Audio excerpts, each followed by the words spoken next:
नमस्कार मित्रांनो. तर आपण पाहताय कार्तिक कृषी फार्म, मुक्काम पोस्ट मडेवडगाव, तालुका श्रीगोंदा, जिल्हा अहमदनगर म्हणजेच अहिल्यानगर. तर मित्रांनो, आपण एक 20 गुंठ्यामध्ये तायवान पिंक पेरूची लागवड केलेली आहे आणि आता जवळजवळ 1 वर्षाची झाडं झालीत मित्रांनो.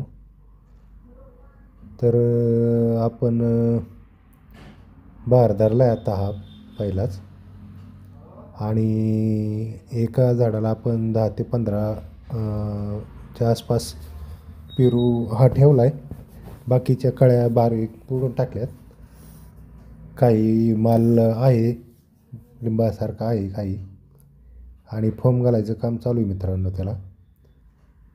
तर आता आपले 20 गुंठ्यामध्ये म्हणजे अर्ध्या एकरामध्ये पेरूचे 10 बाय 5ची लागवड आहे आपली लागवड, आणि 400 झाडं आपण लावलेले आहेत मित्रांनो.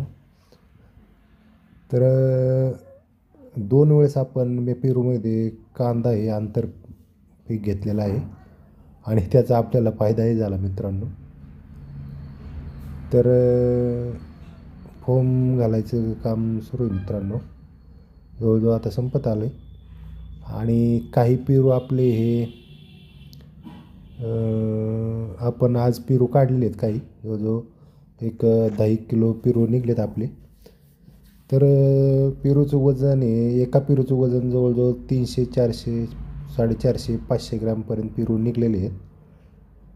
तर 10 किलोचे काढल्यामुळं ते विकायचे कुठे, म्हणून आपण सध्या आपण हायवेलाच राहतो मित्रांनो.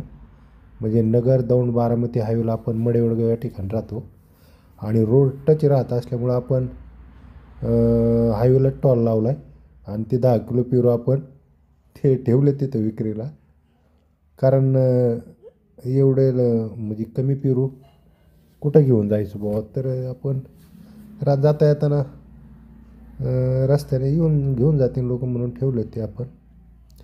तर कोणाला पाहिजे असेल तर पहा, आपण ते 60 रुपये किलोप्रमाणे विक्री चालू आहे मित्रांनो. आणि हा पेरू डायबिटीसवाल्यांसाठी सुद्धा एकदम खास आहे, शुगर फ्री आहे हा तैवान पिंक. आणि तर अशा प्रकारे लागवड केली मित्रांनो. आता यानंतरचा जो बहार म्हणजे बहार तर आता दुसरा धरलायच आपण, पण तो बरोबर आपला एक फेब्रुवारीमध्ये येईल मित्रांनो, फेब्रुवारी मार्चमध्ये. त्यावेळेस जास्त रेट राहील त्याला. तर चला मित्रांनो, आजचा व्हिडिओ कसा वाटला कमेंट करून सांगा. धन्यवाद.